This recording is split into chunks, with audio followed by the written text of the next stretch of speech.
bugles were another instrument that would carry also, because they were loud and they could play high enough you could hear them.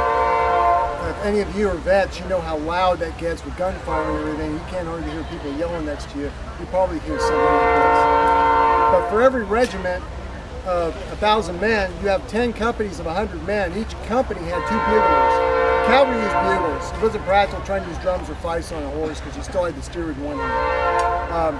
This bugle is a reproduction of a clarion d'ordnance, which was used in the French army from about the 1700s all the way through even to today. We're still using it.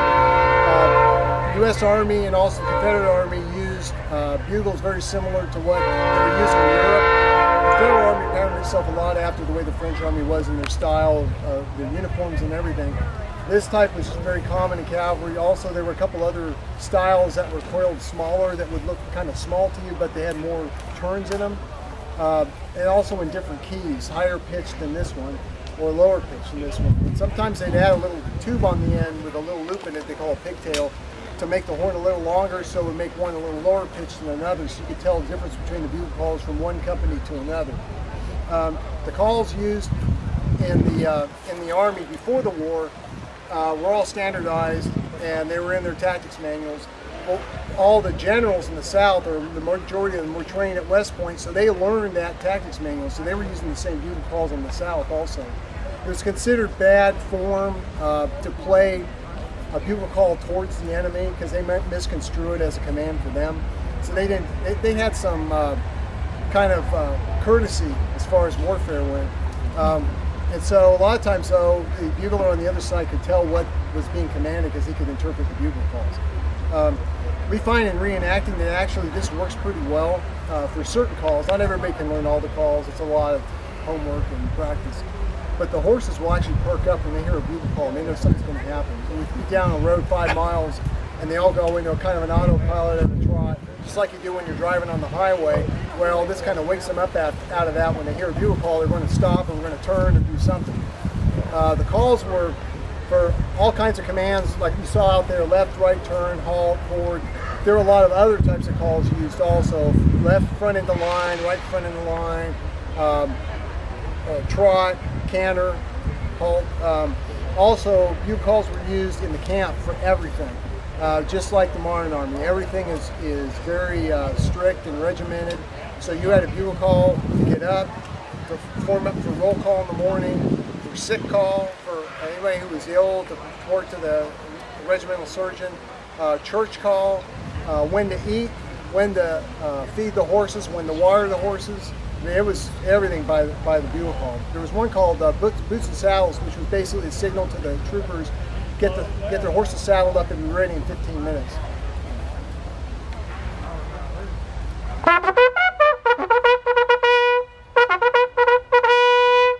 In 15 minutes, they would command stand the horse.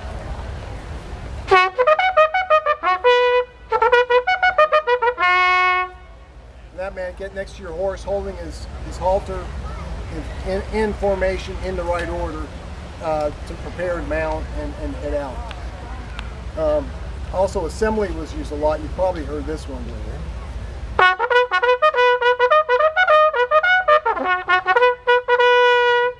That meant, in the middle of a battle, things get kind of mixed up. It's kind of like, just swirling around, and all the units kind of get separated or disorganized. And that was the signal to get back, or recall was the other one used, to find the guidon of the unit and to form up on it and get back in the correct order. So that way you could do something more organized. That's about it. If y'all here at the house, you've noticed Joe Wheeler was also a U.S. general later after the Civil War in the Spanish-American War. We have a trooper decked out in the Spanish-American War cavalry uniform, getting run over by his horse. From the Philippine command, I'm going to hand it over to him. Welcome to the Wheeler home, ladies and gentlemen. Thank you for spending the day with us in the heat. Thank you for listening patiently to our demonstration. I represent a generation after the War of the Great Rebellion, after the nation has been through an amazing bloodletting. The civilization has come to an end as they knew it. And in that time, We also had an Indian eradication and removal policy, which is a continuation of the U.S. Cavalry, how to fight on campaign under duress against an indigenous population. As unfortunate all these histories are, it did serve a great purpose in that in 1898, one of our battleships was destroyed in Havana Harbor, USS Maine. And that polarized North and South to come together. The children, grandchildren of these Confederate and Union soldiers came together on old battlefields, set up camps, and they learned too to answer the call to boots and saddles. Where we fought first volunteers in Cuba against Kettle, San Juan Hill.